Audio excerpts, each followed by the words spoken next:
शहर के सबसे बड़े न्यायालय के बाहर बरगद के एक पुराने पेड़ के नीचे रामू नाम का एक भिखारी बैठा करता था। फटे हुए कपड़े, उलझे हुए बाल और चेहरे पर झुर्रियों का जाल रामू की यही पहचान थी। वह साल के 12 महीने वहीं बैठा रहता। लोग आते जाते उसे कुछ सिक्के फेंक देते, जिसे वह चुपचाप बटोर लेता। उसी न्यायालय में जस्टिस विक्रम सिंह मुख्य न्यायाधीश थे। वे अपने कड़क मिजाज और निष्पक्ष फैसलों के लिए जाने जाते थे। जब भी जस्टिस विक्रम की गाड़ी कोर्ट के गेट से अंदर घुसती, रामू हमेशा एक गहरी नजर से उन्हें देखता। जस्टिस विक्रम ने भी कई बार उस भिखारी की आंखों में एक अजीब सी चमक देखी थी, जो आम भिखारियों में नहीं होती। एक शाम शहर में मूसलाधार बारिश हो रही थी। कोर्ट की कार्यवाही खत्म हो चुकी थी।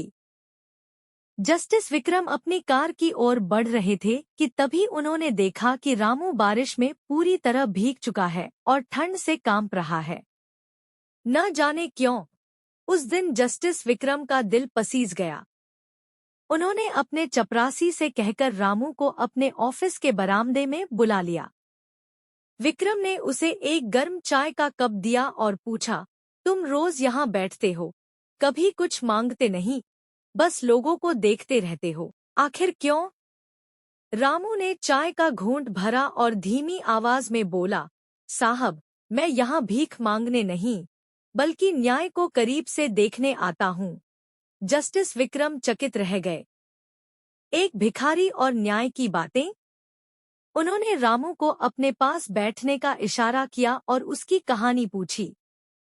रामू की आंखों में आंसू भर आए और उसने बताना शुरू किया, साहब, आज से 30 साल पहले मैं भी एक खुशहाल परिवार का हिस्सा था।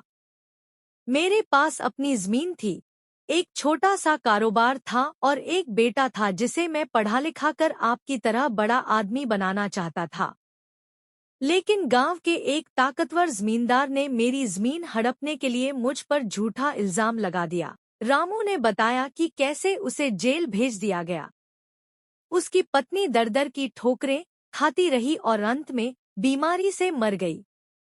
जब वह जेल से बाहर आया तो उसके पास न घर था, न परिवार। उसका बेटा अनाथालय में था, लेकिन वहां से वह कहाँ गया, रामू को कभी पता नहीं चला।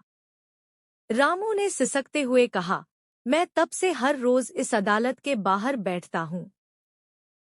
मैं देखना चाहता हूँ कि क्या आज भी किसी गरीब के साथ वैसा ही अन्याय होता है जैसा मेरे साथ हुआ था।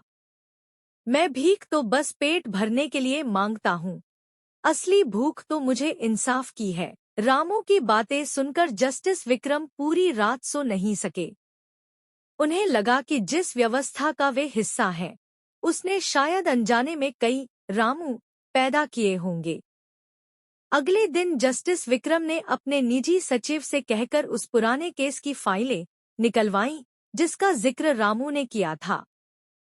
हफ्तों की छानबीन के बाद जस्टिस विक्रम को पता चला कि रामू वास्तव में निर्दोष था।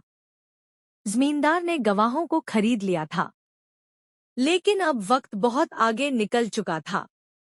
रामू बूढ़ा हो गया था और उसकी खोई हुई जिंदगी वापस नहीं आ सकती थी।